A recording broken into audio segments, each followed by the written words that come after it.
আসসালামু আলাইকুম। আমন্ত্রণ জানাচ্ছি গল্পের ঝুড়ি বাই পিয়াস চ্যানেলে।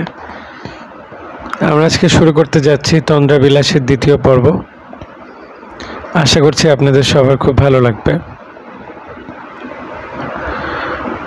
এখন বাজছে সকাল 11টা। কিছুক্ষণ আগে আমি নাস্তা খেয়ে লিখতে বসেছি। সকালের চা এখনও খাওয়া হয়নি। চা দিয়ে গেছে, চায়ের কাপ থেকে ধোঁয়া উঠছে। আমার চায়ের কাপের ধোঁয়া দেখতে খুব ভালো লাগে। মিশাইল সাহেব, আপনার কি চায়ের কাপের ধোঁয়া দেখতে ভালো লাগে? মানুষের ভালো লাগাগুলি এক এক রকম হয়। কেন বলুন তো? মানুষ তো নানানভাবে ভাগ করা হয়। তাদের ভালো লাগা মন্দ লাগা নিয়ে তাদের ভাগ করা হয় না কেন? আপনারা সাইকিয়াট্রিস্টরা যেরকম ভাগ করতে পারেন না।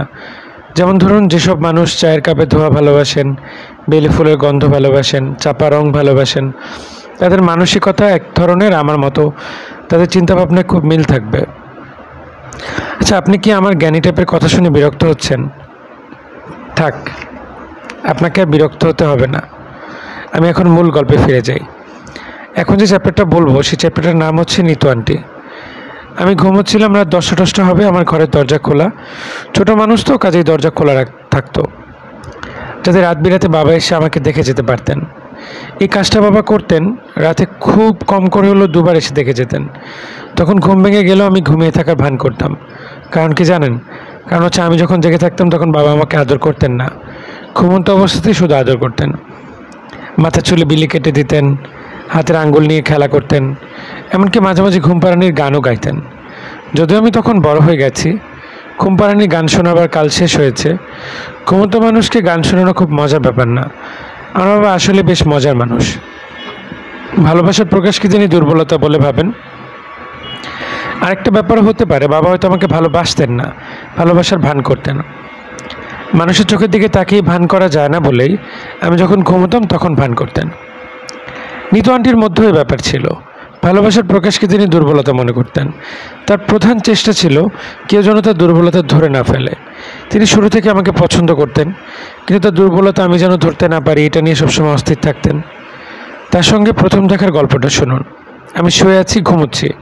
হঠাৎ ঘুম ভাঙলো, দেখি কে একজন আমার চুলে হাত রেখে দাঁড়িয়ে আছেন। প্রথমে ভাবলাম ছোটো মা, তারপরে মনে হলো না, ছোটো মার গায়ে গন্ধ অন্যরকম, বেলি ফুলের মতো গন্ধ। আমি চোখ মেললাম। তিনি হাত সরিয়ে নিয়ে শুকনো গলায় বললেন, ঘুম ভাঙিয়ে ফেললাম। আমি বিছানা উঠে বসলাম। তিনি আমার পাশে বসতে বসতে বললেন, শোনো মেয়ে, আমি এখন থেকে তোমাদের বাড়িতে থাকবো। তোমার বাবার সঙ্গে আমার বিয়ে হয়েছে। আমি তাকিয়ে রইলাম, কিছু বললাম না। তিনি আগের মতো শুকনো গলায় বললেন, তুমি তো ইতিমধ্যে দুজনকে মা ডেকে ফেলেছ। আমাকে মা ডাকার দরকার নেই, আমাকে আন্টি ডাকতে পারো, অসুবিধা নেই। আমার নাম নিতা, তুমি ইচ্ছা করলে নিতু আন্টিও ডাকতে পারো।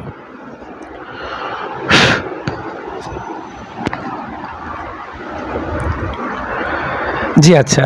ঘরে তো নোংরা কেন? চারদিকে খেলনা, কাল সকালে ঘর পরিষ্কার করবে। জি আচ্ছা। শোবার ঘরে স্যান্ডেল কেন? স্যান্ডেল থাকবে শোবার ঘরের বাইরে। শোবার ঘরটা থাকবে ঝকঝকে তকতকে, একদানা বালিও সেখানে থাকবে না, বুঝতে পারছো? জি। এখন থেকে শোবার আগে চুল বেঁধে শোবে। এতদিন তো চুল বাঁধার কেউ ছিল না, এখন থেকে আমি তোমার চুলটা বেঁধে দেব। আরেকটা কথা শুনে রাখো, আমি কিন্তু আহ্লাদি পছন্দ করি না। আমার সাথে কখনো আহ্লাদি করবে না। না ডাকলে আমাকে সে বিরক্ত করবে না, মনে থাকবে? থাকবে। বাহ, তোমার চুল তো খুব সুন্দর, সিল্কি চুল। এ বলে তিনি আমার মাথার চুল নিয়ে খেলা করতে লাগলেন। আমি তৎক্ষণাৎ বুঝে ফেললাম ইনি চমৎকার একজন মহিলা। ইনার সঙ্গে সব রকমের আহ্লাদি করা যাবে, এবং আহ্লাদ করলেও তিনি রাগ করবেন না। আমি আরও বুঝলাম এই মহিলার ভেতরে অনেক ধরনের আহ্লাদিপনা আছে। নিতু আন্টি খুব সুন্দর ছিলেন। তার মুখ ছিল গোলাকার, চোখ বড় বড়, তবে বেশিরভাগ সময় চোখ ছোট করে ভ্রু কুঁচকে তাকাতেন। ভাবটা এরকম যে তিনি খুব বিরক্ত হচ্ছেন। তিনি বাড়িতে এসে বাড়ির কিছু নিয়মকানুন পাল্টে দিলেন। যেমন আগে একতলা থেকে কাজের মানুষরা দোতলা আসতে পারতো না, এখন সেটা পারবে। শুধু যে পারবে তাই না, একটা কাজের মেয়ে রাখা হলো, যার একমাত্র কাজ আমার ঘর সাজিয়ে গুছিয়ে রাখা এবং রাতে আমার ঘরেই ঘুমানো। তার জন্য একটা ক্যাম্প খাটের ব্যবস্থা করা হলো। সে ঘুমোতে যাবার আগে আমার শোবার ঘরে সেই ক্যাম্প খাট পাতা হতো। কাজের মেয়েটার নাম শরীফা। 15-16 বছর বয়স, ভারী শরীর, দেখতে খুব মায়া করা। তার ছিল কথা বলার রোগ। অন্যদের সামনে সে চুপ করে থাকতো। রাতে ঘুমোতে যাবার সময় যখন আমি ছাড়া আর কেউ থাকতো না, তখন সে শুরু করতো গল্প। ভয়ঙ্কর সব গল্প সে অবলীলায় বলতো। গল্প শেষ করে সে নির্বিকার ভঙ্গিতে ঘুমোতে যেত। বাকি রাতটা আমার ঘুম হতো না। ভয়ঙ্কর গল্পগুলো কি আপনি নিশ্চয়ই জানতে চাচ্ছেন? আপনার ধারণা ভয়ঙ্কর গল্প মানে ভূত প্রেতের গল্প? আসলে তা না। ভয়ঙ্কর মানে নরনারী পুরুষের ঘনিষ্ঠ সম্পর্কের গল্প। আমার কাছে ভয়ঙ্কর লাগতো, কারণ এই ব্যাপারটা অস্পষ্টভাবে আমি জানতাম। আমার কাছে তা নোংরা, অরুচিকর এবং কুৎসিত বলে মনে হতো। আমি শরীফার গল্পের একটা নমুনা দিচ্ছি। আপনি আমার মানসিক অবস্থা ধরার চেষ্টা করছেন বলেই দিচ্ছি। অন্য কাউকে এ ধরনের গল্প আমি কখনো বলবো না, আমার পক্ষে বলাও সম্ভব না। শরীফার যে গল্পটা আমি বলছি তা হচ্ছে তার কাছ থেকে শোনা সবচেয়ে ভদ্র গল্প। আমি শরীফার ভাষাতেই বলার চেষ্টা করি। বুঝছেন আফা, আমরা তো গরিব মানুষ। আমরা গ্রামের বাড়িতে যে টাট্টিখানা নাই। টাট্টিখানা বুঝেন আফা? পায়খানারা আমরা কই টাট্টিখানা, উজান দেশে কয় টাট্টি ঘর। তখন সৈন্য দাঁড়াই, আমার ধরছে পেশাব। বাড়ির পিছনে রন হয়েছে, হঠাৎ কে জানি মুখ চেপা ধরছে আমারে। চিক্কুর দিমু যে হে উপায়ও নাই। আন্ধারে পরিষ্কার কিছু দেয়া যায় না। খালি বুঝতেছি দুইটা গুন্ডা কিসিমের লোক আমার টাইনা লয়ে যাইতেছে। আমি সারা পনের জন্য হাত পা মুচড়াইতেছি, কোনো লাভ হইল না। এরা আমারে নিয়ে গেল স্কুল করে। এরা মতলব তা আমি বুঝতে পারতাছি। আমার কলজা গেছে শুকাইয়া, এক মনে দই নুস পড়তাছি। এর মধ্যে ওরা আমারে সইয়া ফেলাইছে। একজনে ডান দিয়ে শাড়ি খুললা ফেললো। গল্পের বাকি অংশ আমার পক্ষে বলা সম্ভব না, আপনি অনুমান করে নিন। এই জাতীয় গল্প রোজ রাতে আমি শুনতাম। আমার শরীর ঝিমঝিম করতো। সম্পূর্ণ নতুন ধরনের অনুভূতি, যার সঙ্গে আমি পরিচিত না। তখন আমার বয়স মাত্র 13। মিশাইল হিসেব শরীফের গল্প শোনার জন্য আমি অপেক্ষা করতাম। ভয়ঙ্কর ভালো লাগতো। আপনি লক্ষ্য করুন, আমি ভালো শব্দের আগেও ভয়ঙ্কর বিশেষণ ব্যবহার করেছি। নিতু আন্টিও আমাকে গল্প বলতেন, সুন্দর সুন্দর সব গল্প। তার কিশোরী বয়সের গল্প, একান্নবর্তী পরিবারে মানুষ হয়েছেন, চাচাতো বোন ভাই সব মিলিয়ে বাড়িতে অনেকগুলি মানুষ, সারাদিন কোথাও না কোথাও মজার কিছু হচ্ছে। নিতু আন্টির এক বোন আবার প্ল্যান চেট করা জানতো। সে রোজই আত্মা নিয়ে আসতো, বিখ্যাত ব্যক্তিদের আত্মা। রবীন্দ্রনাথ, শরৎচন্দ্র, শেক্সপিয়র, আইনস্টাইন, এদের মধ্যে রবীন্দ্রনাথ আসতেন খুব ঘন ঘন। প্ল্যান চেট করলেই তিনি চলে আসতেন। দুলেন চালেন কবিতা লিখে যেতেন। সেসব কবিতা খুব উচ্চমানের হতো না, কি জানে কবির হয়তো মৃত্যুর পর তাদের কাব্যশক্তি হারিয়ে ফেলেন। ওনার লেখা একটা কবিতার নমুনা, আকাশে মেঘমালা, বাতাসে মধু, নিতু নব সাজে সেজে নবীনাবধূ। একবার নিতু আন্টির বিয়ের কথা হচ্ছিল, তখন রবীন্দ্রনাথ প্ল্যান চেটে এই কবিতা লিখে যান। সে বিয়েটা অবশ্যই হয়নি। আমি নিতু আন্টিকে খুব করে ধরলাম আমাকে প্ল্যান চেট শিখিয়ে দিতে। তিনি শিখিয়ে দিলেন, খুব সহজ। একটা কাগজে এবিসিডি লেখা থাকে, একটা বোতামে আঙ্গুল রেখে বসতে হয়, মুখোমুখি দুজন বসতে হয়, মুখে বলতে হয় if any good soul please by please come. তখন মৃত আত্মা চলে আসেন এবং বোতামে আশ্রয় নেন এবং বোতাম নড়তে শুরু করে। আত্মাকে প্রশ্ন করলে অদ্ভুত ভঙ্গিতে সেই প্রশ্নের জবাব আসে। এক অক্ষর থেকে আরেক অক্ষরে গিয়ে পুরো বাক্য তৈরি হয়। এবিসিডি না লিখে অ লিখলেও হয়, তবে এবিসিডি লেখাটাই সহজ। নিতু আন্টির কাছ থেকে আমি খুব আত্মা আনা শুরু করলাম। বেশিরভাগ সময় রবীন্দ্রনাথ আসেন, মনে হয় তার অবসরই সব থেকে বেশি। এক রাতে ছোটো মা চলে এলেন। সে রাতে বাসায় কেউ ছিল না। বাবা এবং নিতু আন্টি গিয়েছেন বিয়েতে, ফিরতে রাত হবে। শরীফা গিয়েছে দেশের বাড়িতে। তার মামা এসে তাকে নিয়ে গেছে, তার বিয়ের কথা হচ্ছে। বিয়ে হয়ে গেলে সে আর ফিরবে না। একা একা প্ল্যানচেট নিয়ে বসেছি। প্রথমে আঙুল রাখতে বোতাম নড়তে শুরু করলো। আমি বললাম, আপনি কি এসেছেন? বোতাম চলে গেল ইয়েস লেখা করে, অর্থাৎ তিনি এসেছেন। আমি বললাম, আপনি কে? বোতাম চলে গেল আর অক্ষরে, অর্থাৎ যিনি এসেছেন তার নামের প্রথম অক্ষর আর, সম্ভবত রবীন্দ্রনাথ আবার এসেছেন। বললাম, আপনার নামের শেষের অক্ষর কি আর? বোতাম চলে গেল ইয়েসে। রবীন্দ্রনাথ যে এসেছেন তাতে আর কোনো সন্দেহ নেই। আমি বললাম, আমার মতো একটা ছোট্ট মেয়ে ডাকে আপনি যে এসেছেন আমি খুব খুশি হয়েছি। আপনাকে ধন্যবাদ। আপনি আমার অভিনন্দন গ্রহণ করুন। এইসব হচ্ছে গদবাঁধা কথা। মৃত আত্মাকে সম্মান দেখানোর জন্য এসব বলতে হয়, তবে শুধু ভালো আত্মাদের বেলাতে বলতে হয়। খারাপ আত্মাদের বেলায় কিচ্ছু বলতে হয় না। খারাপ আত্মাদের অতি দ্রুত বিদায় করার ব্যবস্থা করতে হয়। আমি ধন্যবাদ দেওয়ার পর এক কাণ্ড হলো। দরজার পর্দা সরিয়ে ছোটোমা ঘরে ঢুকলেন। অনেক অনেক দিন পর তাকে দেখলাম। আগে ছোটোমাকে দেখে কখনো ভয় পাইনি। সেটা হঠাৎ বুক ধক করে উঠল। ভয় পাওয়ার প্রধান কারণ, বাইরে ঝড় বৃষ্টি হচ্ছিল। আমার ভয় হচ্ছিল এই বুঝি ইলেকট্রিসিটি চলে যাবে। আমার ঘরে একটা চার্জার আছে, ইলেকট্রিসিটি চলে গেলে চার্জার জ্বলে ওঠার কথা। আমার ঘরে চার্জারটা নষ্ট। মাঝে মাঝে ইলেকট্রিসিটি চলে যায় কিন্তু চার্জারটা জ্বলে না। টেবিলে ড্রয়ারে অবশ্যই মোমবাতি আছে, দেয়াশলে আছে কিনা জানি না, মনে হয় নেই। ভয়ে আমার বুক ধকধক করছে। আমি এক দৃষ্টিতে তাকিয়ে আছি ছোটো মার দিকে। তিনি বললেন, ফারজানা কেমন আছো? এই রে আমার আসল নাম বলে ফেললাম। যাই হোক, আমার ধারণা ইতিমধ্যে আপনি আমার নাম জেনে ফেলেছেন। ভালো কথা, চিত্র কিন্তু আমার নাম। আমার আসল মা আমার নাম রেখেছিলেন চিত্রা। মার মৃত্যুর পর কেন জানি নামটা আমাকে আর ডাকা হতো না। আমার আরও দুটো ডাকনাম আছে। বিবি বাবা এই নামে আমাকে ডাকেন, আরেকটা হচ্ছে নিশি। বাবা ছাড়া বাকি সবাই আমাকে নিশি নামে ডাকে। বাকি ছাড়া সবাই বলতে আমি স্কুলের বন্ধুদের কথা বলছি। আচ্ছা, যে কথা বলছিলাম, ছোটো মা বললেন, ফারজানা কেমন আছো? আমি বললাম, ভালো। তুমি একা, তাই না? হ্যাঁ, অনেক দিন পর তোমাকে দেখতে এসেছি। তোমার স্বাস্থ্য ভালো হয়েছে, চুল খুব সুন্দর করে কেটেছে। কে কেটে দিয়েছে? নিতু আন্টি। তিনি তোমাকে খুব ভালোবাসেন? তাকে কি তুমি আমার কথা বলেছো? না। খুব ভালো করেছো। শরীফাকে আমার কথা বলেছো? না। শরীফা মেয়েটা খুব খারাপ, তুমি কি তা জানো? না। মেয়েটা তোমাকে খারাপ করে দিচ্ছে, তাকে বুঝতে পারছো? মেয়েটাকে তুমি পছন্দ করো, তাই না? হ্যাঁ। তুমি আমার দিকে এভাবে তাকাচ্ছ কেন? তুমি কি আমাকে ভয় পাচ্ছ? হ্যাঁ। ভয় পেও না। আচ্ছা, ভূত নামানোর খেলা কেন খেলছো? এগুলো ভালো না, আর কখনো খেলবে না। আচ্ছা, নিতু আন্টিকে তুমি খুব পছন্দ করো, তাই না? হ্যাঁ। তাকে আমার কথা কখনো বলবে না। আচ্ছা, আমি এখন চলে যাব। আর আসবেন না? আসবো, শরীফাকে শাস্তি দেবার জন্য আসবো। ওকে আমি কঠিন শাস্তি দেব। একটা ব্যাপার আপনাকে বলি, যে ছোটো মা আমার কাছে আসতেন, এই ছোটো মা সেরকম নন। তার চোখের দৃষ্টি কঠিন, গলার স্বর কঠিন। অথচ আগে যিনি আসতেন তিনি ছিলেন আলাভোলা ধরনের। তার মধ্যে ছিল অস্বাভাবিক মমতা। তিনি এসে আমার মাথায় হাত দিতেন, অথচ তিনি দূরে দাঁড়িয়ে রইলেন। একবারও মাথায় হাত দিলেন না বা কাছেও এলেন না। নিচে গাড়ির শব্দ হলো। ছোটো মা পর্দা সরিয়ে বের হয়ে গেলেন। নিতু আন্টি তার কিছুক্ষণ পরেই ঘরে ঢুকলেন। আমি জানি তিনি এখন কি করবেন। বিয়ে বাড়িতে মজার ঘটনা কী কী ঘটলো তা বলবেন। বলতে বলতে হেসে ভেঙে পড়বেন। যেসব ঘটনা বলতে বলতে তিনি হেসে গড়িয়ে পড়েন, সাধারণত সেসব ঘটনা তেমন হাসির হয় না। তবু আমি তাকে খুশি করার জন্য হাসি। আজ অন্যান্য দিনের মতো হলো না। ঘরে ঢুকে তিনি ভ্রু কুঁচকে ফেললেন। তার হাসি হাসি মুখ হঠাৎ করে গম্ভীর হয়ে গেল। তিনি শীতল গলায় বললেন, এই মেয়ে, কেউ কি এসেছিল? আমি থতমত খেয়ে বললাম, না তো। ঘরে বিশ্রী গন্ধ কেন? বিশ্রী গন্ধ? অবশ্যই বিশ্রী গন্ধ। মনে হচ্ছে নর্দমা থেকে কেউ উঠে এসে ঘরে হাঁটাহাঁটি করেছে। আমি কথা ঘোরাবার জন্য বললাম, আন্টি, বিয়ে বাড়িতে আজ কী হলো? আন্টি বললেন, তোমার ঘরের কোনো ইঁদুর মরে নেই তো? মরা মরা গন্ধ পাচ্ছি, তুমি পাচ্ছ না? না না, দাঁড়াও, ঘর ঝাড় দেবার ব্যবস্থা করি। নিতু আন্টি উপস্থিত থেকে ঘর ঝাড় দেয়ালেন, স্যাভলন পানি দিয়ে মেঝে মুছালেন। তারপরেও তার নাকে মরা মরা গন্ধ লেগে রইল।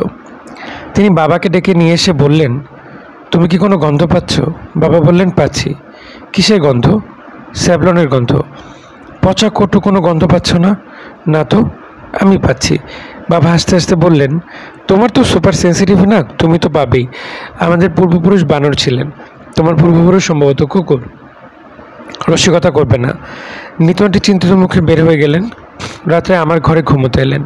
এটা নতুন কিছু না, তিনি প্রায় রাত্রে আমার ঘরে ঘুমোতেন। না, প্রায় বলাটা বোধহয় ঠিক হচ্ছে না। গত সপ্তাহে একদিন বলাটা যুক্ত হবে। স্কুলের সাপ্তাহিক ছুটির আগের দিন তিনি গভীর রাত পর্যন্ত গুটুর গুটুর করে গল্প করতেন। আমার জন্য সেই রাতগুলি খুব আনন্দময় হতো। শরীফার ভয়ঙ্কর গল্পগুলি শুনতে পেতাম না, তার জন্য অবশ্যই একটু খারাপ লাগতো। নিতু আন্টি আমার ঘরে ঘুমোতে এসেছেন, আমার এত ভালো লাগলো। আন্টি বললেন, আজ শরীফা নেই তো, তাই তোমার সঙ্গে ঘুমোতে এসেছি। ঝড় বৃষ্টি হচ্ছে, একা ঘুমোতে ভয় পেতে পারো। আজ কিন্তু গল্প হবে না, কাল তোমার স্কুল আছে। আমি বললাম, আন্টি, খারাপ গন্ধটা কি এখনও পাচ্ছেন? হ্যাঁ, পাচ্ছি। আন্টি বাতি নিভে আমাকে কাছে টেনে শুতে গেলেন। আমি হঠাৎ বললাম, আন্টি, আপনাকে একটা কথা বলি। তিনি হাই তুলতে তুলতে বললেন, বলো। লম্বা চওড়া কথা না তো, রাত জেগে গল্প শুনতে পারবো না, আমার ঘুম পাচ্ছে। আমি চাপা গলায় বললাম, আন্টি, মৃত মানুষ কি আসতে পারে? তার মানে? না না, কিছু না। আন্টি বিছানায় উঠে বসলেন, হাত বের করে টেবিল ল্যাম্প জ্বালিয়ে বললেন, কি বলতে চাও ভালো করে বলো। অর্ধেক কথা বলবো, অর্ধেক পেটে রাখবে, তা হবে না। আমি চুপ করে বসে রইলাম। নিতু আন্টি কঠিন গলায় বললেন, উঠে বসো। আমি উঠে বসলাম। এখন বলো, মৃত মানুষের আসার কথা কেন আসছে এখানে? তুমি কি কোনো মৃত মানুষকে আসতে দেখেছো? হ্যাঁ। সে কি আজ এসেছিল? হ্যাঁ। মৃত মানুষটাকে তোমার মা? না, আমার ছোট মা। পুরো ঘটনাটা আমাকে বলো, কিচ্ছু বাদ দেবে না। বলতে ইচ্ছে করছে না। ইচ্ছে না করলেও বলো, পুরো ব্যাপারটা আমাকে তুমি তোমার ভালোর জন্য বলবে। এটা বললে আমার ভালো হবে না। তুমি বাচ্চা একটা মেয়ে, কিসে তোমার মঙ্গল কিসে তোমার অমঙ্গল তা বোঝার ক্ষমতা তোমার এখনো হয়নি। বলো ব্যাপারটা কি? আরেকদিন বলবো, আরেকদিন না, আজকেই বলবে, এখনই বলবে। আমি বলতে শুরু করলাম, কিছুই বাদ দিলাম না। নিতু আন্টি চুপ করে শুনে গেলেন। কথার মাঝখানে একবারও বললেন না, তুমি এসব কী বলছো। গল্প শুরু করার সঙ্গে সঙ্গে আমি বুঝলাম আমি কি বলছি না বলছি সবই ছোটো মা শুনছেন। তিনি ঘরের ভেতরে নেই, কিন্তু কাছেই আছেন, পর্দার ওপাশেই আছেন। পর্দার বাইরে দাঁড়িয়ে তিনি যে নিঃশ্বাস ফেলছেন আমি তাও শুনতে পাচ্ছিলাম। গল্প শেষ করার পর নিতু আন্টি বললেন, ঘুমিয়ে পড়ো। বলে তিনি ঘুমিয়ে পড়লেন। আমি সারা রাত জেগে রইলাম, এক ফোঁটাও ঘুম হলো না। শুরু হলো আমার রাত জাগার কাল। ছোটদের উদ্ভট অস্বাভাবিক কথা বড়রা সবসময় হেসে উড়িয়ে দেন, সেটাই স্বাভাবিক। ছোটদের উদ্ভট গল্প গুরুত্বের সঙ্গে কখনো গ্রহণ করা হয় না, গ্রহণ করা হয়তো ঠিকও না। আন্টি আমার গল্প কিভাবে গ্রহণ করলেন কিছুদিন আমি তা বুঝতেই পারলাম না। ছোটমার প্রসঙ্গ তিনি আমার সঙ্গে দ্বিতীয়বার তুললেন না, যেন কিছু তিনি শোনেননি। পুরোপুরি স্বাভাবিক আচার আচরণ। শুধু রাতে আমার সঙ্গে ঘুমোতে আসেন, তখন অনেক গল্প টল্প হয়। ছোটমার প্রসঙ্গ কখনো আর আসে না। আপনাকে তো আগেই বলেছি আমার ইনসমনিয়ার মতো হয়ে গিয়েছিল। শেষ রাতের দিকে ঘুম আসতো, রাত 1টার দিকে বাড়ি পুরোপুরি নিঃশব্দ হয়ে যেত। তখন বিচিত্র সব শব্দ শুনতাম, যেমন খাটের চারপাশে কে যেন হাঁটতো। সে কে তা আমার কাছে পরিষ্কার না, ছোটো হতে পারেন, অন্য কেউ হতে পারে। প্রচণ্ড ভয়ে আমি অস্থির হয়ে থাকতাম। যেহেতু রাতে ঘুম আসতো না, দিনটা কাটতো জীবনীতে।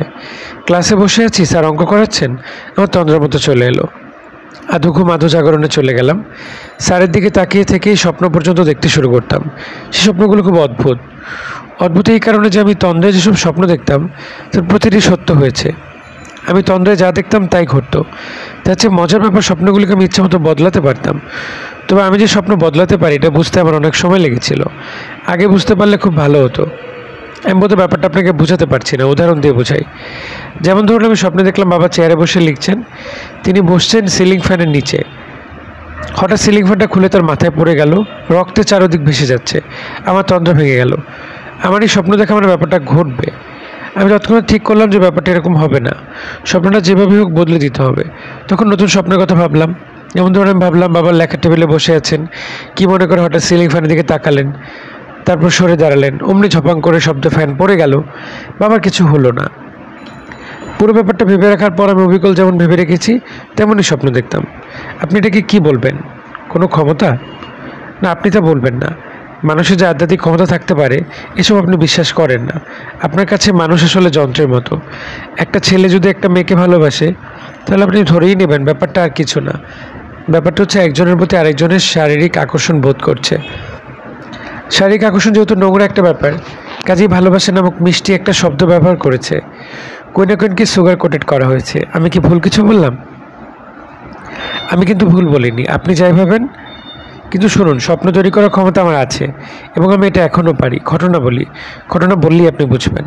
শরীফ হয়তো বাড়ি থেকে চলে গেল, ওর বিয়ে হবার কথা। বিয়ে হলে আর ফিরবে না।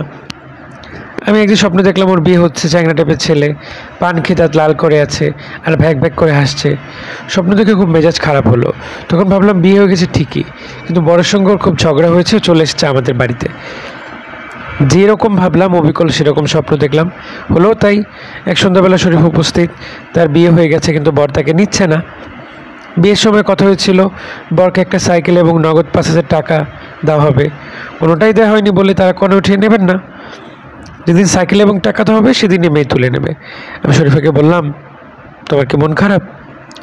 শরীফা বলল, মন খারাপ করে কি লাভ আছে আফা? তোমাকে যে সে তুলে নিচ্ছে না, তোমার রাগ লাগছে না? না, সাইকেল আর টাকা দিব বললে দেয় নাই, তারা তো আফা কোনো দোষ নাই। একটা জিনিস দিবে বলবেন তারপর দিবেন, এটা কেমন কথা না? তোমার বর পছন্দ হয়েছে? হো, তোমার সঙ্গে বরের কথা হয়েছে? ও মা, কথা আবার হয় নাই, এক রাতে তার লগে ছিলাম না। আচ্ছা, তোমরা কি করলে? কোন যেও না আফা, বড় সারণের কথা। লোকটার কোনো লজ্জা নাই, এমন ব্যয় এমনও জন্মে দেয় নাই। সি সি সি সি, না বলো না, আমি শুনবো। অসম্ভব বাবা, সি। তুমি বলবে না? জীবন থাকতে না। আমি নিষিদ্ধ কথা শোনার জন্য ছটফট ছটফট করছিলাম। এবং আমি জানি শরীফও নিষিদ্ধ কথাগুলি বলার জন্য ছটফট ছটফট করছিল। দেখলেন তো স্বপ্ন পাল্টে কীভাবে শরীফাকে বাড়িতে নিয়ে এলাম। আপনি বলবেন কাকতালীয়, মোটেই না। শরীফার বরকে আমার খুব দেখতে ইচ্ছে করলো, কাজে একদিন খুব ভাবলাম শরীফার বর এসেছে। যেমন ভাবলাম ঠিক সেরকম স্বপ্ন দেখলাম শরীফার বর চলে এলো, নীল রঙের একটা লুঙ্গি, রাবারের জুতা, সিল্কের চক্রাবক্র একটা শার্ট, এসেই বাসা সবাইকে পাস হয়ে সালাম করে ফেললো, এমনকি আমাকেও। শরীফার বরের নাম সিরাজ মিয়া, সে নারায়ণগঞ্জে একটা লেদ মেশিনের হেল্পার। আন্টি তাকে খুব বকা দিলেন, কঠিন গলায় বললেন, তুমি পেয়েছো কি? যৌতুক পানি বলে বউ ঘরে নেবে না? তুমি কি জানো পুলিশে খবর দিলে তোমার 5 বছরের জেল হয়ে যাবে? বাংলাদেশে যৌতুক নিবারণী আইন পাশ হয়েছে, দেব পুলিশে খবর? সিরাজ মিয়া বলল, ইচ্ছা হইলে দেন, আপনারা বড় লোক, আপনারা যা বলবেন সেটাই নাই। আন্টি আবারও রেগে গেলেন। তার ভাবভঙ্গি দেখে মনে হচ্ছিল তিনি এখনই ধানমন্ডি থানার ওসিকে খবর দেবেন। আমাকে বললেন, ফারজানা দাও তো টেলিফোন, ওসি সাহেবকে আসতে বলি। আমি টেলিফোন এনে দিলাম। আমার একটু ভয় ভয় করছিল, কিন্তু সিরাজ মিয়া নির্বিকার। তাকে চা আর কেক খেতে দেওয়া হয়েছে। সে চায় কেক ডুবিয়ে ডুবিয়ে বেশ মজা করে খাচ্ছে। আন্টি ধানমন্ডি থানার ওসিকে খবর দিলেন না, তাকে জন্য টেলিফোন করে বললেন একটা নতুন সাইকেল কিনে নিয়ে বাসায় নিয়ে আসতে। সিরাজ মিয়া নির্লজ্জের মতো বলল, আমারে টাকা দেন, আমি দেখে শুনে কিনবো, বাজারে নানান পদের সাইকেল, সব সাইকেল ভালো না। আন্টি বললেন, তোমাকে দেখে শুনে কিছুই কিনতে হবে না, তুমি তোমার আত্মীয় স্বজনকে নিয়ে আসো, আমি তোমার সাইকেল আর 5,001 টাকা দিয়ে দেবো, তুমি শরীফাকে নিয়ে যাবে। যদি শুনি এই মেয়ের উপরে কোনো অত্যাচার হয়েছে, আমি তোমার চামড়া খুলে ফেলবো। গরুর চামড়া যেভাবে খুলে ঠিক সেভাবে খোলা হবে। সিরাজ মিয়া চা কেক খেয়ে হাসি মুখে বলল, আগামী বুধবার সে তার বাবাকে নিয়ে আসবে এবং সেদিনই বউ নিয়ে চলে যাবে। আন্টির ব্যাপারটা যে আমার কী ভালো লাগলো, আনন্দে আমার চোখে প্রায় পানি এসে গেল। আর শরীফা যে কী খুশি হলো, একবারে পাগলের মতো আচরণ, এই হাসছে, এই কাঁদছে। বুধবার সকালে শরীফাকে নিয়ে যাবে। আন্টি তার বরের জন্য শুধু যে সাইকেল আনালেন তা না, একটা নতুন শার্ট কেনালেন, শরীফাকে দিয়ে 2টো শাড়ি, কানের দুল। শরীফা নিজেই দোকান থেকে রূপার নুপুর কিনে এনে পায়ে পড়ছে, যখন হাটে ঝমঝম শব্দ হয়। খুব হাস্যকর ব্যাপার। মঙ্গলবার আমাদের স্কুল ছুটি ছিল, বৌদ্ধ পূর্ণিমার ছুটি। আমি দুপুরে শুয়ে আছি, হঠাৎ স্বপ্নে দেখি ছোটো মা চলে এসেছেন। বলছেন, ফারজানা, আমি বলেছিলাম না এই মেয়েটাকে শাস্তি দেব, ও চলে যাচ্ছে, যাবার আগে শাস্তি দিয়ে দেওয়া দরকার, তাই না? আমি চুপ করে রইলাম। ছোটো মা বললেন, কথা বলছো না কেন? কী ধরনের শাস্তি দেওয়া যায় বলো তো? তুমি যেরকম শাস্তির কথা বলবে আমি ঠিক সেরকম শাস্তি দেব। আপনি তাকে ক্ষমা করে দিন। না, আমি ক্ষমা করব না, ওকে শাস্তি পেতেই হবে। ওর চোখ দুটো গেলে দিব, কি বলো? উলের কাঁটা দিয়ে চোখ গেলে দিই? আমার ঘুম ভেঙে গেল। আমি ধর্মর করে উঠে বসলাম। তবে খুব চিন্তিত হলাম না, কারণ আমি স্বপ্ন বদলাতে পারি। আমি স্বপ্নটা বদলে দেব। কিভাবে বদলাবো সেটাও ঠিক করে ফেললাম। বিকেলে গানের টিচার চলে যাবার পর দরজা বন্ধ করে আমি স্বপ্নটা বদলাবো। গানের টিচার গেলেন সন্ধ্যাবেলা। আমি আমার ঘরে ঢুকে দরজা বন্ধ করতেই শরীফার গলা শুনতে পেলাম। সে ফিসফিস করে ডাকছে, আফা, ও আফা। শব্দটা আসছে খাটের নিচ থেকে। আমি নিচে হয়ে দেখি শরীফা হামাগুড়ি দিয়ে খাটের নিচে বসে আছে। কুকুর যেভাবে বসে থাকে ঠিক সেভাবে শরীফা বসে আছে। কুকুরের মতো জিভ বের করে খানিকটা হাঁপাচ্ছেও। তাকে কেমন যেন ভয়ঙ্কর দেখাচ্ছে। আমি বললাম, তুমি এখানে কি করছো? বের হয়ে আসো, খাটের নিচ থেকে বের হয়ে আসো। সে বলল, আফা গো, আমি বাইসা নাই, আমারে মাইরা ফেলছে। ছাদে কাপড় আনতে গেছিলাম, আমারে ধাক্কা দিয়া ফেলছে। আমি অনেক দূর চইলা যাব, যাওয়ার আগে আফা আপনারা দেখা করতে আইসি গো। এই বলে সে হামাগুড়ি দিয়ে আমার দিকে এগিয়ে আসতে গেল। আমি চিৎকার করে অজ্ঞান হয়ে গেলাম। সবাই ছুটে এলেও তখনই আমার ঘরে ঢুকতে পারলো না। আমি ঘরের দরজা বন্ধ করে দিয়েছিলাম। তাদের ঢুকতে হলো দরজা ভেঙে। আমি বলছি সন্ধ্যাবেলার ঘটনা। শরীফা যে সত্যি সত্যি মারা গেছে এই খবর জানা গেল রাত 8টার দিকে। আমাদের বাড়ির পেছনে দেয়ালে পড়ে তার মাথা থেতলে গিয়েছিল। কেউ তাকে ধাক্কা দিয়ে ছাদ থেকে ফেলে দিয়েছে, প্রচণ্ড শক্তিশালী কেউ। কারণ দেয়ালটা বাড়ি থেকে অনেকটাই দূরে, দূর থেকে ধাক্কা দিয়ে এত দূরে ফেলতে অনেক শক্তির দরকার। আমার মাথা ধরেছে। আমি আপাতত লেখা বন্ধ করলাম। এই মুহূর্তে আপনি আমার সম্পর্কে কী ভাবছেন বলবো? আমি অন্তর্যামী নই, অন্য একজনের মনের খবর আমার পক্ষে বলা সম্ভব নয়। আপনি কী ভাবছেন তা আমি বলতে পারবো, কারণ আপনার চিন্তার পদ্ধতি আমি জানি। আপনি আমার লেখা পড়েছেন, যতই পড়ছেন আমার সম্পর্কে একটা ধারণা গড়ে উঠেছে। ধারণাগুলি করছেন যুক্তির ভেতর দিয়ে। পুরোপুরি অঙ্ক কষা হচ্ছে, 2+3 হচ্ছে 5, কখনো 6 বা 7 নয়। এই জাতীয় মানুষের মনের ভাব আজ করা মোটেই কঠিন না। অতিপ্রাকৃত কোনো ব্যাপারে আপনার সামান্যতম বিশ্বাসও নেই। যে আমি ছোটো মাকে দেখার কথা বলেছি অমনি আপনি ভ্রু কোঁচকাচ্ছেন। কঠিন কিছু শব্দ মনে মনে আওড়েছেন, যেমন স্কিজোফ্রেনিয়া, সাইকোপ্যাথ, তাই না? শরীফার মৃত্যুর খবর শুনে আপনি খানিকক্ষণ ঝিম মেরেছিলেন, তারপর সিগারেট ধরালেন। ধূমপায়ী মানুষেরা সামান্যতম সমস্যার মুখোমুখি হলেই ফস করে সিগারেট ধরায়। ভাবটা যে এমন যে নিকোটিনের ধোঁয়া সবসময় সরিয়ে নিয়ে যাবে। সিগারেট ধরিয়ে মনে মনে বলছেন খুনটা কে করেছে, কারণ আপনার কাছে অতিপ্রাকৃতিক ব্যাপার বলে কিছু নেই। একটা মেয়ে খুন হয়েছে, ভূতপ্রেত তাকে খুন করবে না, মানুষ খুন করবে। সে মানুষটা কে? ডিটেকটিভ গল্পে কি থাকে? একটা খুন হয়, আশেপাশে সবাইকে সন্দেহ করা হয়, সবচেয়ে কম সন্দেহ যাকে করা হয় দেখা যায় সেই খুন করেছে। গল্প উপন্যাসে ডিটেকটিভদের মতো আপনি যদি খুনের রহস্য সমাধান করতে চান তাহলে প্রধান সন্দেহভাজন ব্যক্তি হচ্ছে আমি। এখন আপনি ভাবছেন মেয়েটা যে খুন করলো তার মোটিভটা কি? একটু চিন্তা করলে আপনি মোটিভও পেয়ে যাবেন। আমি আপনাকে সাহায্য করব। মেয়েটি মানসিকভাবে অসুস্থ, সিজোফ্রেনিয়া এবং সাইকোপ্যাথ। একজন অসুস্থ মানুষ যে কোনো অপরাধ করতে পারে, অসুস্থতাই তার মোটিভ। শরীফা মেয়েটাতে স্বামীর কাছে বুধবার চলে যাবে, সে ছিল ফারজানার সঙ্গিনী। ফারজানা চাচ্ছিল মেয়েটিকে রেখে দিতে, খুন করা হয়েছে সে কারণে। অসুস্থ মেয়েটি ভাবছে শরীফা খুন হয়েছে ঠিকই, কিন্তু চলে যায়নি। এই তো সে বাস করছে খাটের নিচে, কুকুরের মতো হাঁটু গেড়ে বসে আছে। মিসির আলী সাহেব, আপনি কি তাই ভাবছেন? না, আপনি তা ভাবছেন না। মানুষের মনের ভেতরে যে আরেকটি মন বাস করে, আপনি সেই মনটা নিয়ে কাজ করেন। যুক্তির ক্ষমতা আপনি যেমন জানেন, যুক্তির অসারতাও আপনি জানেন। 2 যোগ 3 5 হয় এটা আপনি যেমন জানেন, ঠিক তেমনই জানেন মাঝে মাঝে সংখ্যাকে যুক্ত করা যায় না, যোগচিহ্ন কোনো কাজে আসে না। এই তথ্য জানেন বলেই আমি আমার জীবনে বইটি আপনার সামনে খুলে দিয়েছি, আপনাকে পড়তে দিয়েছি। আপনি হয়তো ভাবছেন এতে লাভ কী? মেয়েটির সঙ্গে তো আমার কখনো দেখা হবে না, সে তার ঠিকানা দেয়নি এটা ঠিক না। ব্যাখ্যা এবং বর্ণনা এমনভাবে দিয়েছি যেন ইচ্ছে করলে আপনি বের করে ফেলতে পারেন আমাদের বাড়িটা কোথায়। ধানমন্ডি থানার ওসিকে আন্টি টেলিফোন করতে চাচ্ছে, তা থেকে আপনি কি অনুমান করতে পারছেন না আমাদের বাড়িটা ধানমন্ডিতে? টিউনিট বাড়ি, এটাও বলেছি, আরও অনেক কিছু বলেছি। থাক, এখন টেলিফোন নাম্বার দিয়ে দিচ্ছি। যদি মনে করেন আমার সঙ্গে কথা বলা দরকার, টেলিফোনটা করবেন। নাম্বারটা হচ্ছে 6ষ্ঠ মৌলিক সংখ্যা, 5ম মৌলিক সংখ্যা, 4র্থ মৌলিক সংখ্যা, 3য় মৌলিক সংখ্যা। সংখ্যাগুলির আগে 8 বসাবেন। সরাসরি টেলিফোন নাম্বার লিখে দিলে হতো, সেটা আপনার মনে থাকতো না। এভাবে বলে আর কখনো ভুলবেন না। 8-এর 6ষ্ঠ মৌলিক সংখ্যা 11, 5ম মৌলিক সংখ্যা 7, 4র্থ মৌলিক সংখ্যা 5, 3য় মৌলিক সংখ্যা 3।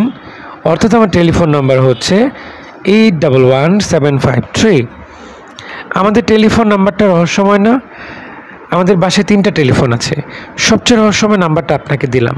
এই টেলিফোন বাবা আমাকে দিয়েছেন, নাম্বারটা আমি কাউকে দেইনি, কাজেই আমার টেলিফোনে কেউ আমাকে পায় না, অথচ আমি অন্যদের পাই। ব্যাপারটা মজা না? তোমরা আমাকে খুঁজে পাবে না, কিন্তু আমি ইচ্ছে করলে তোমাদের পেয়ে যাব। মাঝে মাঝে আমার যখন ইনসমনিয়ার মতো হয়, আমি এলোমেলোভাবে টেলিফোনের ডায়াল ঘুরতে থাকি। অচেনা কোনো একটা জায়গায় রিং বেজে ওঠে। সদ্য ঘুম ভাঙা গলায় কেউ একজন ভারী গলায় বলল, কে? আমি করুণ গলায় বলি, আমার নাম ফারজানা। কাকে চাই? কাউকে চাই না, আমার সঙ্গে একটু কথা বলবো, প্লিজ প্লিজ, টেলিফোনটাকে দেবেন না, প্লিজ প্লিজ। এই সময় পুরুষ মানুষেরা যে কি অদ্ভুত আচরণ করে আপনি চিন্তাও করতে পারবেন না। 70% পুরুষ প্রেম করার জন্য ব্যস্ত হয়ে পড়ে, অতি মিষ্টি গলায় উত্তর দিতে থাকে।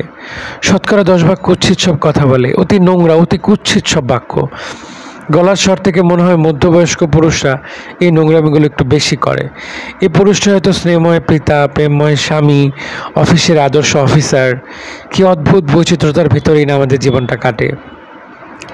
আমরা সবাই ডাক্তার জেকেল এবং মিস্টার হাইড, আপনিও কিন্তু তাই। একদিকে অসম্ভব যুক্তিবাদী মানুষ, অন্যদিকে যুক্তিহীন জগতের চরম আস্থা আছে এমন একজন, তাই না? খুব কি ভুল কিছু বলেছি? একটি তরুণী মেয়ে বাড়ির ছাদ থেকে পা ফসকে পড়ে গিয়ে মরে গেছে, ঘটনাটা খুব একটা বিশ্বাসযোগ্য নয়। বয়স্ক মহিলারা পা ফসকে গেছেন বিশ্বাসযোগ্য, অল্প বয়সী মেয়ে পড়ে গেছে এটাও বিশ্বাসযোগ্য। তরুণী মেয়ের অপঘাত মৃত্যু মানেই নানান প্রশ্ন, বিশেষ করে সেই মেয়ে যদি কাজের মেয়ে হয়। আমি বাবাকে নিশ্চয়ই সব ঝামেলার মুখোমুখি হতে হয়েছে। কিছুদিন তাকে খুব চিন্তিত দেখেছি, তারপর একসময় তিনি চিন্তামুক্ত হয়েছেন। বিত্তবানরা খুব সহজেই চিন্তামুক্ত হতে পারেন, তাদের সামান্য অর্থ ব্যয় হয়, এই যা। শরীফার বাবাকে কিছু টাকা দেয়া হলো। কত টাকা সেটা আমি জানি না, নিশ্চয়ই সে যত আশা করেছিল তার চেয়ে বেশি, কারণ সেই বেচারা টাকা হাতে নিয়ে আমাদের সবার মঙ্গল কামনা করে দীর্ঘ মোনাজাত শুরু করলো। মোনাজাতের বিষয়বস্তু হচ্ছে, আমাদের মতো ভালো মানুষ সে তার জীবনে দেখেনি, আমাদের কাছে তার মেয়ে খুব সুখে ছিল, কপালে শোকটা সইল না। শরীফার স্বামীও বেশ কিছুদিন ঘোরাঘুরি করলো। বেচারার দাবি সামান্য, যে সাইকেলটা তার জন্য কেনা হয়েছিল সেই সাইকেলটা যেন তাকে দিয়ে দেওয়া হয়, সম্ভব হলে 5,001 টাকা। এই টাকাটা তো তার আইনতভাবে তারই প্রাপ্য ইত্যাদি।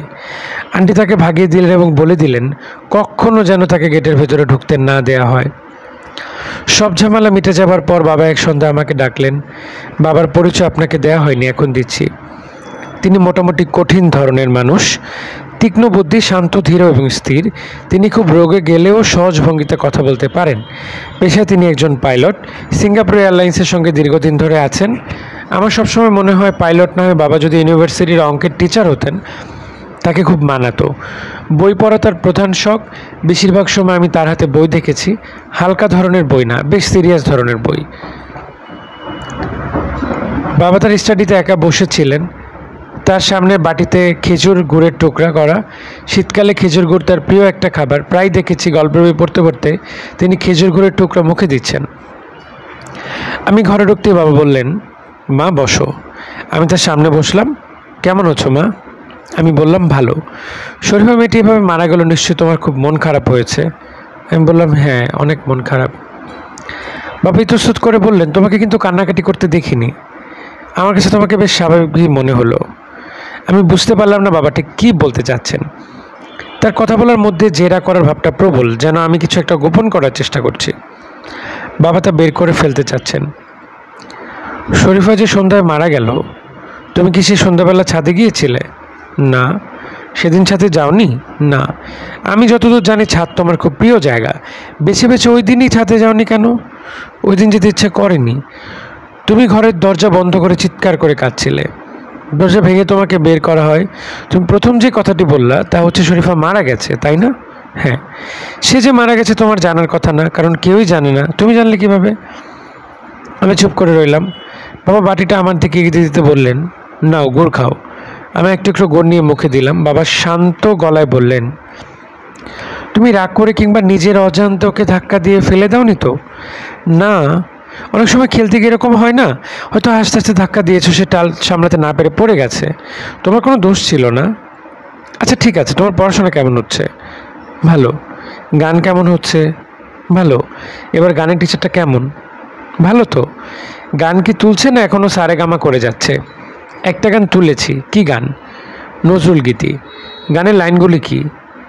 পথ চলিতে যদি চকিতে গাইব, না থাক আরেকদিন শুনবো, আমি এখন চলে যাব। আচ্ছা যাও। আমি উঠে চলে এলাম। বাবা ভ্রু কুচকে বইয়ের পাতা উল্টাতে লাগলেন। তিনি আমাকে বিশ্বাস করেননি, এটা বোঝা যাচ্ছে। তিনি যে আমাকে নিয়ে খুব দুশ্চিন্তা পড়েছেন তাও বুঝতে পারছি। খুব অল্প বয়সে আমি আসলে বেশি বেশি বুঝতে শিখেছিলাম। বেশি বুঝতে পারাটা এক ধরনের দুর্ভাগ্য। যারা কম বুঝতে পারে এই পৃথিবীতে তারাই সবচেয়ে বেশি সুখী মানুষ। বোকা মানুষরা কখনো আত্মহত্যা করে না। বাবা আমার কথা বিশ্বাস না করলে আন্টি করলেন। মজার ব্যাপার হচ্ছে নিজ থেকে তাকে আমার কিছু বলতে হলো না, তিনি আপনাতেই সব বুঝতে পারলেন। ঘটনাটা এরকম, রাতে তিনি আমার সঙ্গে ঘুমোতে এসেছেন। শরীফার মৃত্যুর পর তিনি প্রতি রাতেই আমার সঙ্গে ঘুমন। বাতি নিভিয়ে আমাকে জড়িয়ে ধরে মৃদু গলায় গল্প শুরু করলেন, তাদের গ্রামের বাড়ির গল্প। বাড়ির পেছনে একটা পেয়ারা গাছ ছিল, তিনি পাকা পেয়ারার খোঁজে গাছে উঠতেন। হঠাৎ দেখলেন গাছের ডালে পেঁচিয়ে আছে একটা সাপ। সাপটার গায়ের রং অবিকল পেয়ারা গাছের ডালের মতো। সাপটা তাকে দেখে পালিয়ে গেল, উল্টো তার দিকে আসতে শুরু করলো। এই পর্যায়ে আন্টি গল্প থামিয়ে দিলেন। আমি বললাম, কি হয়েছে? আন্টি বললেন, ফোপাচ্ছে কে? আমি ফোপানির শব্দ শুনছি, তুমি কি শুনছো? শব্দ আমিও শুনছিলাম। ফোপাচ্ছে শরীফা। খাটের নিচে মাঝে মধ্যে বসে সে ফোপানির মতো শব্দ করে। আমি আন্টির প্রশ্নের জবাব দিলাম না, চুপ করে রইলাম। আন্টি বললেন, মনে হচ্ছে খাটের নিচে কেউ বসে আছে, ফোপাচ্ছে, তুমি কি শুনতে পাচ্ছ না? না, আমি পরিষ্কার শুনছি, পচা গন্ধ পাচ্ছে, তুমি কি গন্ধটা পাচ্ছ না? না। আন্টি উঠে বসলেন, টেবিল ল্যাম্প জ্বালালেন, বিছানা থেকে নেমে তাকালেন খাটের নিচে। আমি তাকিয়ে রইলাম আন্টির মুখের দিকে। আমি দেখলাম ভয় এবং আতঙ্কে হঠাৎ আন্টির মুখ ছোট হয়ে গেল। তিনি বিড়বিড় করে কি যেন বললেন। কি বললেন আন্টি? আমি বুঝতে পারলাম না। আন্টি ঘন ঘন নিঃশ্বাস ফেলছিলেন। তার ফর্সা গাল টকটকে লাল, কপালে বিন্দু বিন্দু ঘাম। আন্টিকে দেখে মনে হচ্ছিল তিনি মাথা টাথা ঘুরে পড়ে যাবেন। আন্টি চাপা গলায় বললেন, কে কে? আম্মা, আমি শরীফা। শরীফা? যে আম্মা, আমি এখানেই থাকি।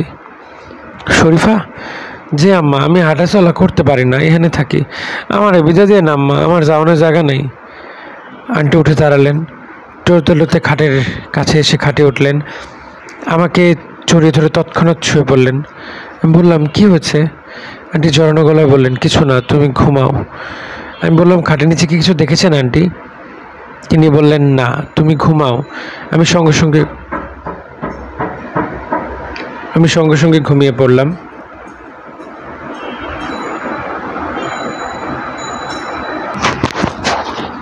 আন্টি সম্ভবত সারা রাতে জেগে রইলেন। পরদিন ভোরে জেগে উঠে থেকে আন্টি হাঁটু মুড়ে বসে আছেন। ঘরে তখনও টেবিল ল্যাম্প জ্বলছে। আন্টি চোখ জলজল করছে। এক রাতেই তার চোখের নিচে কালি পড়ে গেছে। আন্টি ক্লান্ত গলায় বললেন, ফারজানা, তুমি কি রান্নাঘরে গিয়ে বলে আসবে আমাকে এক কাপ চা দিতে? আমি বললাম, আন্টি আপনার কি শরীর খারাপ করেছে? তিনি বললেন, না, শরীর ভালো আছে। আন্টি বিছানায় বসে চা খেলেন। তাকে খুব চিন্তিত মনে হলো। আমাকে অবশ্য তিনি কিছুই বললেন না। আমি সহজ স্বাভাবিকভাবে হাত মুখ ধুয়ে নাস্তা করলাম, স্কুলে চলে গেলাম। আন্টি সারাদিন আমার ঘরেই থাকলেন, ঘর থেকে বেরোলেন না। বাবা সে সময় দেশে ছিলেন না। বছর একবার পাইলটদের নতুন করে কী যেন সব শেখায়, রিভিউ হয়। বাবা সেই ট্রেনিংয়ে। তখন বাড়িতে আমি আর আন্টি আমার ঘরেই থাকেন। তিনি রাতে একবারই ঘুমান না, আমার কিন্তু ঘুম পায়। আগের অনিদ্রা রোগ তখন সেরে গেছে। বিছানায় যাবার কিছুক্ষণের মধ্যে আমি ঘুমিয়ে পড়ি। মাঝে মাঝে বাথরুম পেলে কিংবা পানির পিপাসা পেলে ঘুম ভাঙে। আমি দেখি আন্টি মেঝেতে বসে আছেন। তার বসার ভঙ্গিটা অনেকটা শরীফার বসার ভঙ্গির মতোই। তিনি মৃদুস্বরে শরীফার সঙ্গে কথা বলেন। শরীফা? জি আম্মা। কি করছো? কিছু করণের নাই আম্মা, বসে আসছি। এখান থেকে চলে যাও। কই যাবো আম্মা, আমার তো যাওয়ানোর জায়গা নেই, পথ ঘাটও চিনি না। কি চাও কি তুমি? কিছু চাই না আম্মা, কি যাবো? দিনের বেলা তোমাকে দেখি না কেন? তুমি কোথায় যাও? জানি না আম্মা, কি হইতেছে আমি কিছু বুঝি না, দিশা পাই না আম্মা। তোমার খিদা হয়? যে হয়, জবর ভুক লাগে আম্মা, কিছু খাওয়ান নাই, আমার কে খাওয়ান দিব? এখন খিদে হয়েছে? যে হয়েছে, বিস্কুট আছে, খাবা? বিস্কুট দেব? যে না আফা, আপনাকে খাওয়ান তো আমি খাইতারি না। তুমি কি খুব কষ্টে আছো? বুঝি না আম্মা, কিছু বুঝি না, দিশা পাই না। তুমি যে মারা গেছো তা কি জানো? যে জানি। কেউ কি তোমাকে ধাক্কা দিয়ে ফেলেছে? যে কে ফেলেছে? ছোট আফা ফেলছে আম্মা। ছোট মানুষ তো বুঝে নাই, তার উপরে রাগ হবেন না আম্মা। ফারজানা তোমাকে ধাক্কা দিয়ে ফেলেছে? যে তুমি কি তাকে দেখেছো ধাক্কা দিয়ে ফেলতে? যে না আম্মা, পেছন থেকে ধাক্কা দিছে, অন্য কেউ হইতে পারে। অতি দ্রুত আন্টির শরীর খুব খারাপ করলো। তিনি একবারই ঘুমোতে পারেন না, গাদা গাদা ঘুমের ওষুধ খান, তারপরেও জেগে থাকেন। সারাক্ষণ নিজের মনে বিড়বিড় করে কথা বলেন, অর্থহীন এলোমেলো সব কথা। হঠাৎ হাসতে শুরু করেন, সে হাসি কিছুতেই থামে না। আবার যখন কাঁদতে থাকেন, সেই কান্নাও চলতে থাকে। বাবা যখন দেশে ফিরলেন তখন আন্টি পুরোপুরি উন্মাদ, কাউকে চিনতে পারেন না, আমাকেও না। আন্টির চেহারা খুব খারাপ হয়ে গিয়েছিল।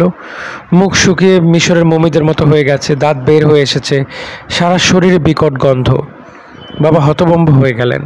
আন্টির চিকিৎসার ব্যবস্থা করা হলো। চিকিৎসায় কোনো লাভ হলো না, ক্রমেই তার পাগলামি বাড়তে লাগলো। বাবাকে দেখলে তিনি ক্ষেপে ওঠেন। একদিন সকালে পাউরুটি কাটার ছুরি নিয়ে তিনি বাবার উপর ঝাঁপিয়ে পড়লেন। ভয়ঙ্কর কিছু ঘটে যেতে পারত। ভাগ্যক্রমে কিছু ঘটেনি, শুধু বাবার পিঠ কেটে রক্ত রক্ত হয়ে গেল। আন্টিকে ঘরে তালাবদ্ধ করে রাখা হলো। আন্টির বাবা এসে তাকে একদিন নিয়ে গেলেন। সেখান থেকে তিনি কিছুটা সুস্থ হলেন। তখন তাকে আবার আমাদের এখানে আনা হলো। তিনি আবারও অসুস্থ হয়ে পড়লেন। তাকে তাদের বাড়িতে পাঠিয়ে দেওয়া হলো। মাঝে মধ্যে আমি আন্টিকে দেখতে যেতাম। তিনি আমার সঙ্গে কথা বলতেন না, কঠিন চোখে তাকিয়ে থাকতেন। আন্টিদের বাড়ির কেউ চাইতো না আমি যাই। আমি যাওয়া ছেড়ে দিলাম। শরীফার প্রসঙ্গে আসি। শরীফার হাত থেকে আমি খুব সহজেই মুক্তি পেয়ে যাই। শরীফাকে আমি এক রাতে বলি, শরীফা, তোমার কি উচিত না তোমার স্বামীর সঙ্গে গিয়ে থাকা? শরীফা বলল, যে আপা, উচিত তো, তুমি তার কাছে চলে যাও। হ্যাঁ, কই থাকে তো জানি না আফা, আমি তাকে এনে দেব। যে আফা। আমি শরীফার স্বামীকে খবর পাঠালাম, সেজন্য এসে তার সাইকেল নিয়ে যায়। সন্ধ্যার পর যেন সে আসে। সে খুশি মনে সাইকেল নিতে এলো, সাইকেলের সঙ্গে সে অন্য কিছু নিয়ে গেল। মিশাইল সাহেব, আপনার জন্য বিস্ময়কর খবর হলো, মাসখানেক পরে আমি জানতে পারি যে শরীফার স্বামীর মাথা খারাপ হয়ে গেছে। তার আত্মীয় স্বজনরা তাকে পাবনা মানসিক হাসপাতালে ভর্তি করাতে নিয়ে গিয়েছিল। ভর্তি করাতে না পেরে শহরে তাকে ছেড়ে দিয়ে চলে এসেছে। সুপ্রিয় শ্রোতা মণ্ডলী, শেষ করছি তন্দ্রাবিলাসের দ্বিতীয় পর্ব। আমাদের আগামী তৃতীয় পর্ব এবং শেষ পর্ব শোনার জন্য আপনাদের সকলকে আমন্ত্রণ রইল। ভালো থাকবেন সবাই। আল্লাহ হাফেজ।